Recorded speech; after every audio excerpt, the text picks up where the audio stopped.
Hello everyone and welcome to episode 2 of Let's Play Manos, Hands of Fate. I got some of my trivia about the film wrong in the last episode. The director does play a character in the movie, but he does not play Torgo. He plays Michael, the main character, also the main character of this game. Torgo was played by a guy named John Reynolds, I want to say. And he had severe mental issues and suffered with depression. He would take his own life by gunshot a few weeks before this movie actually premiered. Also, the director of this film was at a party and was talking to someone who had directed films before, and he was saying that he bet it was easy to write and direct a horror movie. There we go, getting another Hand of Fate. And the guy kept telling him, dude, it's not as easy as you think, it's a lot more difficult than you think. Turns out he was right, although the director, I think Harold P. Warren was his name, decided to go through with the film anyway. He bought himself a small handheld camera that was powered by a hand crank. And this hand crank, you would crank it to full power, and then it would have just enough juice to record for about 32 seconds of film. So every single shot in this film was recorded about 30 seconds at a time, and he had to splice it all together.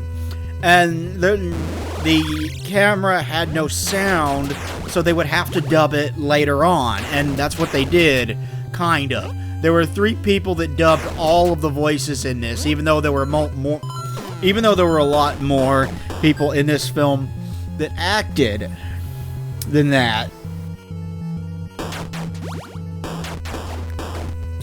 There was a part at the beginning of the film where it's just showing a car driving around, and that's really all there is to... Oh, this is based on a movie called The Giant Claw.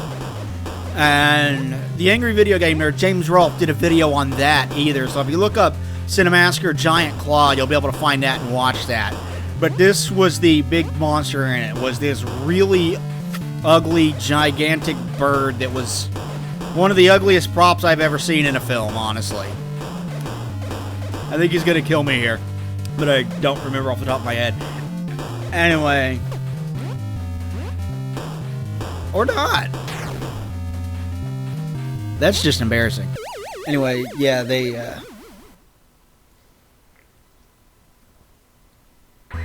shot the entire thing a little bit of time. And the way he got actors and crew was, it was all his friends. They didn't have proper... And he told them all that they would all get a certain percentage of the film's profits. And they all went along with this until they sat down and added up all the percentages and realized that it added to well over 100%. And they're like, wait a minute, this guy's bad at math. But they persevered because by that point they were all dedicated to the project, so they decided to go ahead and finish it anyway. And they did.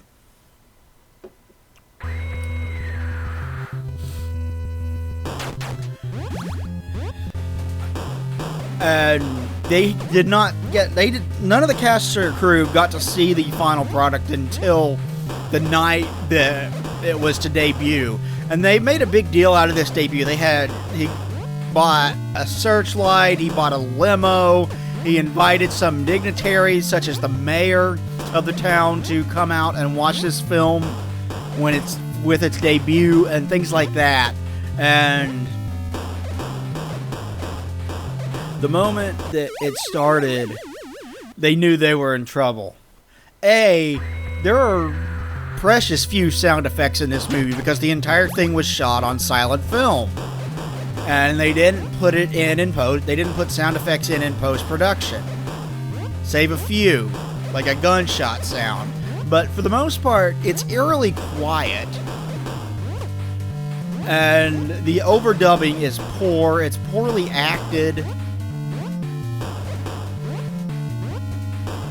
and the lip syncing is out of sync pretty much all the time. There will be moments. Okay, the master wants you. He loves beautiful women, but he can't have you. I want you. Don't ever try that again, you beast. What a horrible night to have a missing wife and daughter.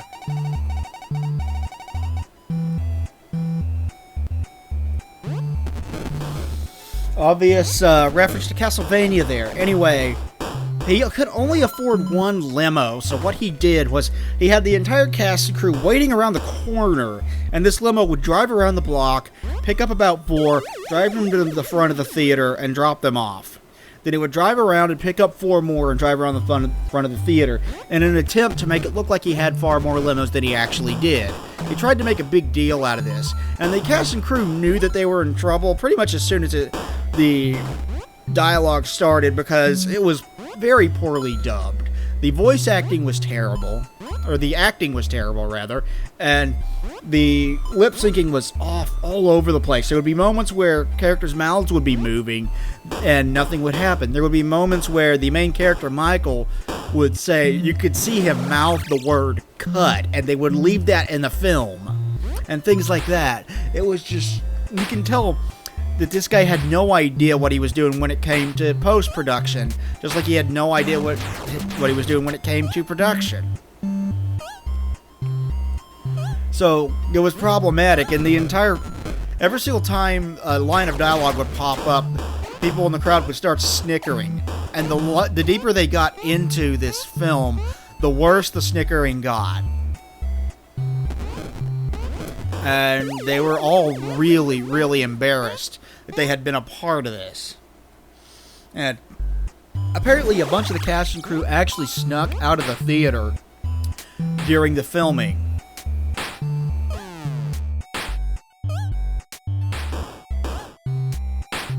Quite frankly, I don't blame them for that. It would have been embarrassing. And the movie largely would have been forgotten about if it hadn't been for Mystery Science Theater doing an episode on it in '92, I think. It's one of the most famous episodes of the show, largely because there are very few movies quite like Manos. I don't know if that's a good thing or a bad thing, but there are very few movies quite like it. There are very few movies that are just so incredibly inept. I mean, this is inept levels that Ed Wood couldn't reach. That's how far down the ladder this one goes. There's another Hand of Fate. This is the one that I am not entirely sure how to get. There, I'm trying, and I don't... That's the one I didn't get, so there it is. If you can figure out how to get it, best of luck to you. He was actually working on a sequel to it at one point, and I don't remember what the sequel was going to be called, but he was working on a sequel to Manos Hands of Fate, and he stopped production partway through filming, so they never finished it, although fans have gone on to work on sequel and prequel projects since then. So it's had a life after that, and it's kind of one of those movies like Troll 2 that just gets played at bad movie festivals and stuff like that, and it'll have special screenings and whatnot. And there was even a Kickstarter, I think this year, to restore the film and release it on Blu-ray that was successful. So there's a Blu-ray transfer, and this Blu-ray transfer looks infinitely better than any other version of it you've seen. That, like, what they did to this film to make it look as good as it does is just nothing short of incredible. It looks amazing. Still has all the other problems that the film has, and there are plenty of those, but it looks a lot better. So that's something, I suppose. They had lighting problems when they were filming this as well. Like, they didn't have proper lighting. If an actor went too far out of shot or too far back away from the camera, you couldn't see them at all because it was so pitch black. And many of the scenes were lit solely by headlights. Hey, oh, Peppy, who would do such a thing? Another boss right here.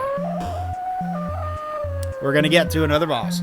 So, yeah, the stories behind this film are honestly far more interesting than the film itself. The film is dreadfully boring and slow, despite only being 70 minutes long. But it's got a cult following now. Anyway, we're fighting the Master's dog here. This is an easy boss. As long as you can stay... It's not dead the way you know it. The Master is with us always. As long as you can... And now he awakens. As long as you can stay up above the dog, he can't really do much to you. Thank you, everybody, for watching this episode of Let's Play Manos, Hands of Fate. Please like, comment, and subscribe down below. It would be greatly appreciated. We will talk to you guys next time. Thanks, everybody. Goodbye.